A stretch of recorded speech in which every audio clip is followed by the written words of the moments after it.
for Dola? Have you been waiting here all this time?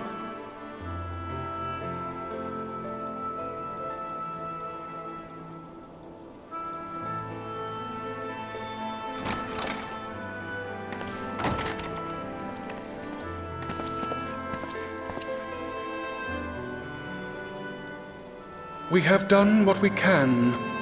The rest is up to him. May we see him?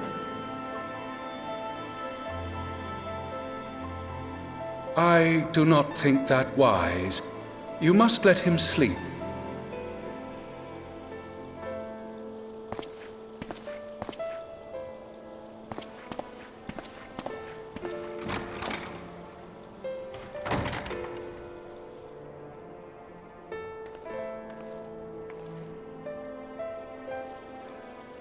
Thank you for bringing him back. He owes you his life.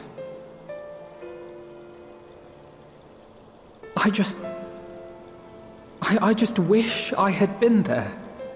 Perhaps, I don't know, perhaps I could have... Could have what? Got tempered? Don't flatter yourself. You can't save everyone. No one can.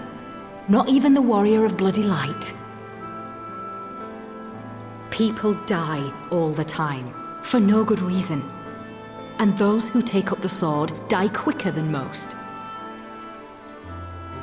If you're going to shed a tear every time a soldier falls on the battlefield, you'd best stay away. It's no place for the weak of heart.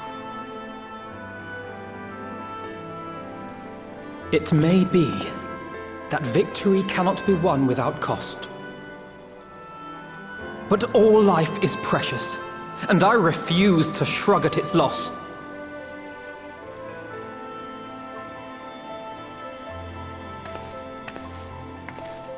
All life is precious! Oh, you need to grow up, little man, before your sparkling ideals get everyone killed.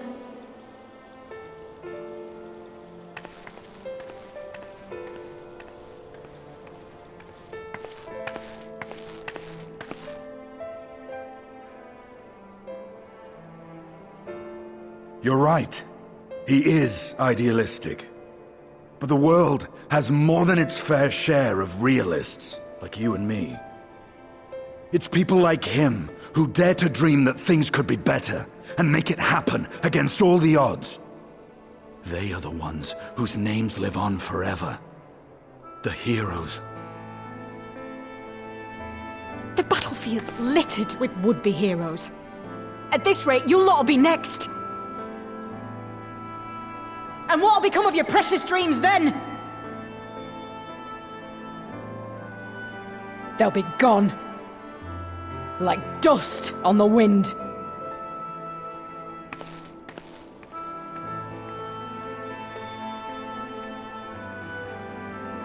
Dreams worth fighting for don't die so easily.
Your Grace, pray forgive us our lateness.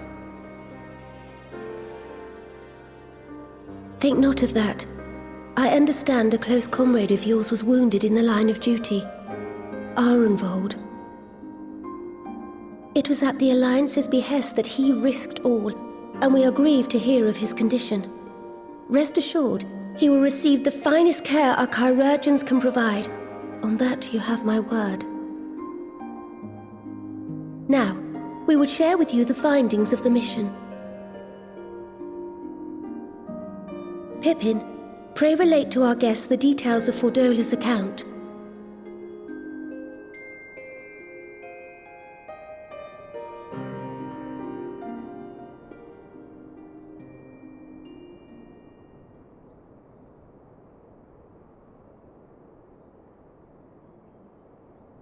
First Bahamut, now Ifrit. Or Lunar Ifrit, as Fan Daniel would doubtless have it. 'Tis now all but certain that the towers were conceived to facilitate the summoning of primals by those imprisoned within. Less certain is the means by which the Telophoroi constrain the wills of said entities to enact their designs in defiance of the pleas of their victims. Mayhap they do not. If mere proximity to the towers is enough to make loyal servants of the Empire's mortal enemies, it stands to reason that the same is true for those held captive. They invoke their gods for the good of Garlemald, and in their disturbed state of mind, summon a primal whose form reflects their own alteration. It all begins to make sense. Upon closer inspection, I realized that the towers bear a striking resemblance to a much larger structure which Urianger and I observed from afar during our visit to the Imperial capital.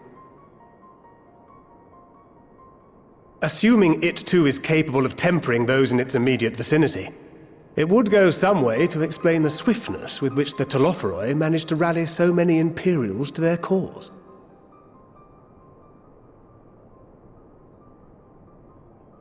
While the situation in Garlemald is indeed troubling, I fear we have more immediate concerns. Ifrit was not the only primal summoned. At approximately the same time, observers at several other towers bore witness to the emergence of further such entities.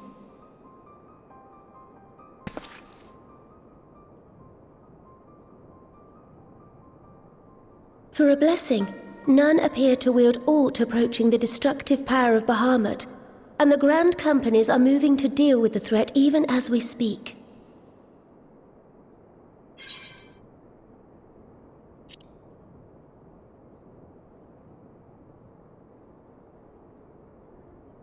Though we are aware that the task will not be easy, we would call upon the Scions only as a last resort.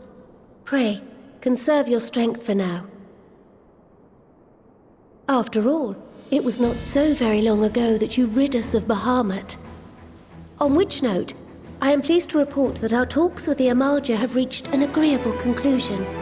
They have pledged their full support to our cause. It is our hope that this historic agreement will encourage other tribes to join us at the negotiating table. And I know that I speak for all of the Allied leaders when I say that we will welcome them with open arms at such time as they do. Of course, this was only made possible by the feats of heroism performed at Paglfan. Moreover, we shall not allow the sacrifices of those fallen in battle to have been made in vain. As hope leads to victory, shall victory lead to a new dawn for Eorzea. May these words ever be our guide, Your Grace.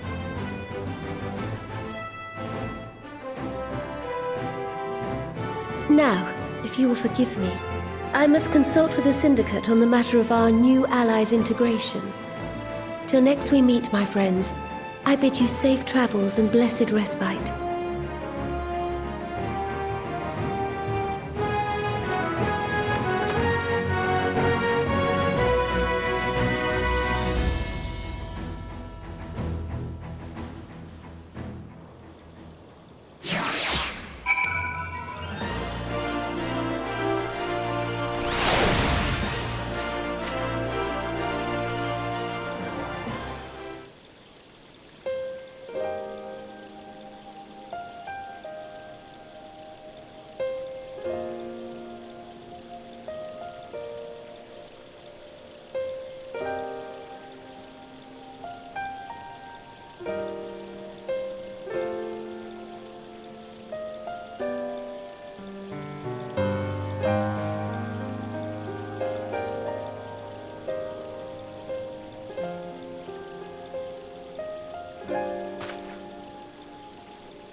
Welcome back.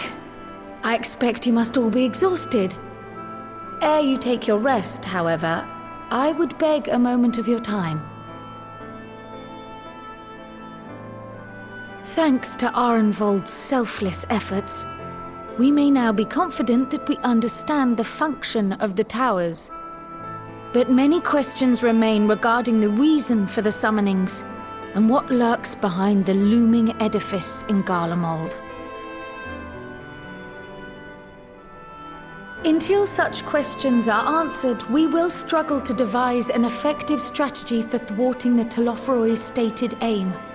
Nothing less than the destruction of this star. And so, given the gravity of the situation, I move that we petition the aid of Sharlayan.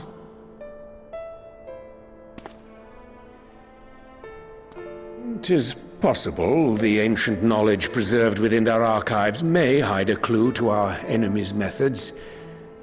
But given Sharlayan's established policy of non-intervention, our former colleagues are not like to aid us in its discovery.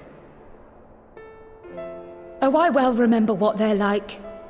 The Forum's barefaced refusal to assist you in the days prior to the calamity must rank as Sharlayan's most shameful act since the Exodus.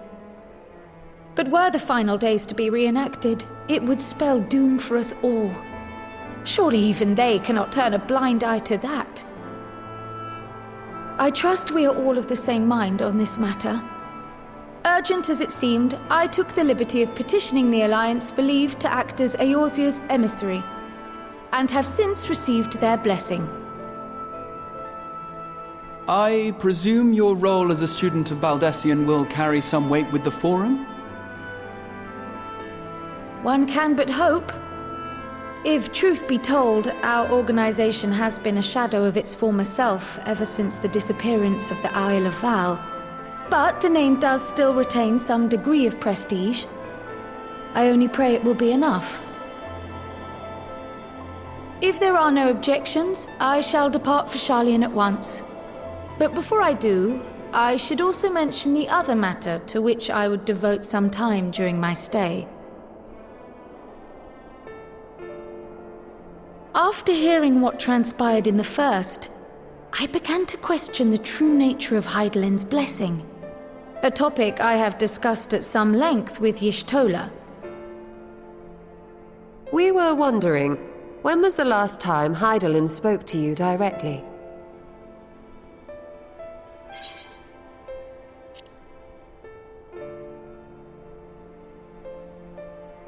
When you regained her blessing, was it not? But never since. Not in all your time in the first, when you faced the Unsundered, the very heart of Zodiark. History shows us that Hydaelyn is able to awaken the echo in her chosen, convey her will directly, and grant the blessing of light. To our knowledge, however, she has not sought to intervene in man's affairs for some considerable time. Might not the explanation for that lie with her choice of champion? Mayhap she is content to trust in her judgment. Mayhap she is. But following my initial discussion with Kryl, I made inquiries of my own, and as far as I am able to tell, Hydaelyn has not made her will known to anyone. During my time in the First, the Oracle of Light spoke to me through Reen. But that was not the will of Hydaelyn. It was Minfilia herself. Indeed. And while she and Hydaelyn were inextricably linked, Minfilia yet acted of her own volition. A messenger, yes, but one who spoke with her own voice. I wonder, could Hydaelyn's silence suggest the presence of some disruptive force, perhaps? Some obstacle to communication? While I share Urianger's high opinion of your conduct, I see no reason why she would deny you her guidance altogether. Then again, who am I to say? The fact is, we simply don't know. But if the explanation is to be found anywhere, I can think of worse places to look than the archives of Sharlayan, and their research on the ethereal sea in particular.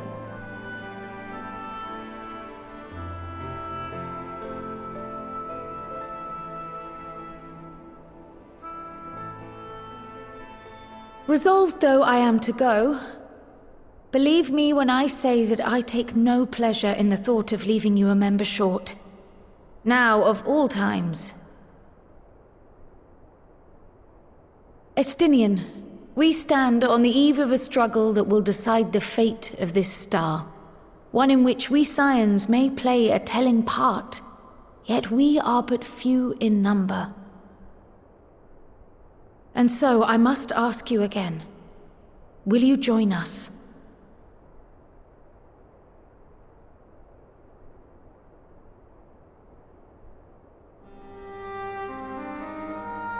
You see the world the way you want it to be. I see the world the way it is.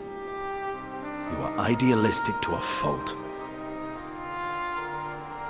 But I know you would never turn your back on those in need. Never close your eyes to their suffering. And somehow, your deeds lend truth to your words, giving the lie to my doubts in so doing. I have seen others draw strength from your belief. In Ishgard, in Alamigo, you inspired them to stand up and fight.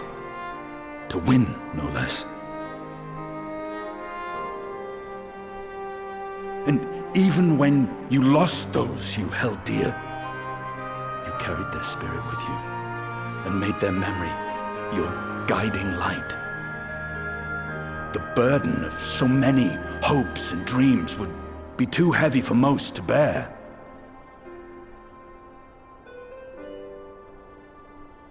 But you bear it willingly, as you have shown me. Some dreams are too important to let go. If you have need of my strength, it's yours. After all you've done, how could I refuse?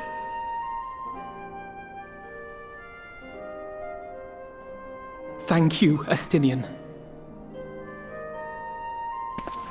Whatever challenges await us, I shall not falter. You have my word.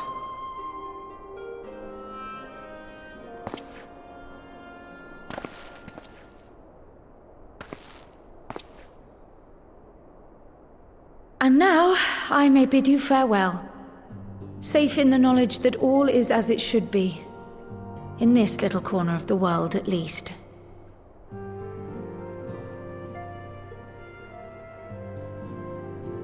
You will be sorely missed. Tread warily in Sharlayan, and do try not to let the Forum embroil you in their politics. A forlorn hope, I know, given the individuals involved. I shall do my very best. Farewell.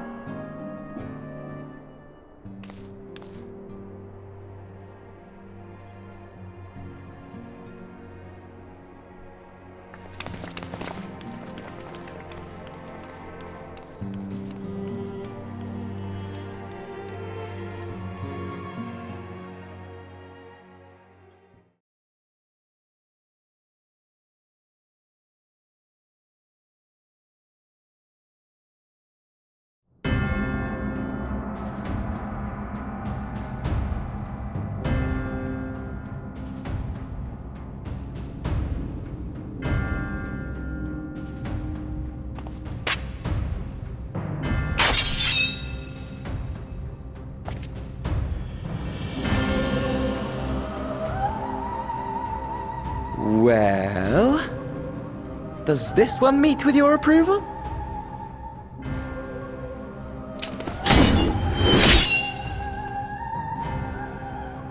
Apparently not. Or could it be that you're still upset about the dragons? You are unwise to remind me of so costly a failure.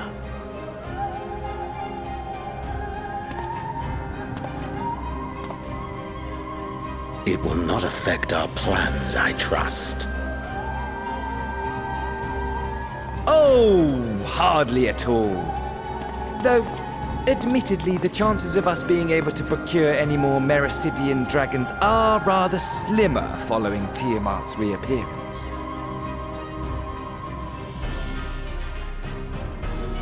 Oh, but the seeds have been sown, my lord! We have only to wait for them to quicken! Speaking of preparations, is it safe to assume that you will be ready to control you-know-what? The hour draws nigh. This nation, forged for Ascian ends, will finally prove its worth.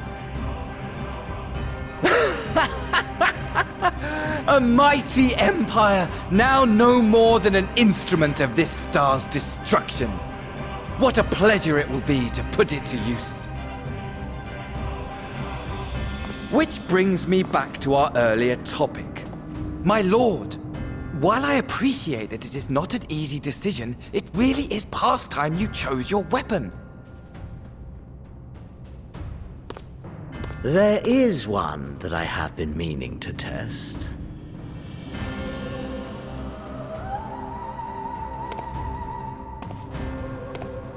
Well, well, not quite what I was expecting, though I will say, it does seem rather apt.